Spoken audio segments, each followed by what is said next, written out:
Heto na nga, nagpapakulo na nga po ng tubig si Inday at alam niyo naman na magluluto na naman ng ulam. Ayan, ulam ang lulutuin natin dyan. Nilaglag ko nga pala dyan ng sibuyas. Hindi pala na video nung time na yun kaya nagkasama na siya. Tapos nilaglag ko na rin po yung kamatis. Ayan, may natira po sa kamatis. Nun ko lang na-play yung video. Medyo nauna na po yung sibuyas. Nilagay ko na nga po yan. Sibuyas, kamatis, ayan, hintayin natin kumulo, malanat ng gusto. Ilagay na natin ang ating hipon. Anak ng sugpo lang po yan Medyo malaki lang po siguro kasi haba lang ng isang daliri. Ayan, pinapakita pa ni Inday isa-isa. Hindi sa binibilang ko yan. Ang ginagawa ko dyan, pinapakita ko lang po yung laki. Kasi, hindi ko, sumado na sa ako.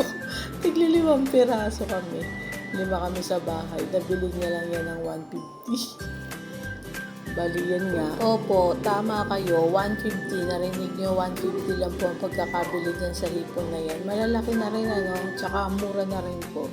Alam nyo ba, shout out doon sa aming nabibilhan si hipon. Hipon po siya katawagin dito. Yan, mabait po yun. Kaya po minsan may dagdag pa. Ayun. Ayan, nilalagay na po natin lahat ng hipon. Alam niyo naman po kung anong favorite na luto na naman namin dito. Maasim na sabaw na naman.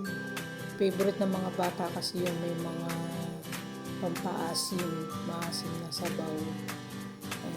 Ayan, hinahalo na po ni Inday na ilagay na po niya lahat ng hipon. Kaya po okay na. Hinihintay na lang po natin ang ating mga pampalasa para ilagay. Ayan, nilagay na rin po ng asin. At lalagyan na rin po ni Inday ng bechin para pampalasa ng ating mga hipon. Ang hipon po ay kulay orange na kaya pwede na rin po siyang lagyan ng pampaasim. Ayan, nilagyan ko na rin ng pampaasim. Pampaasim po maliit lang binili ko dahil po meron po akong, ayan, nilagyan na rin ng sisi. Meron po ng sili, I'm sorry. Nilagyan ko na rin po ng sili. Kasi yung pampaasim ko meron pa po akong natira kaya po ang nilagay ko ay maliit lang ang binili ko. Yan, dinagdagan ko pa po yan ng pampaasim.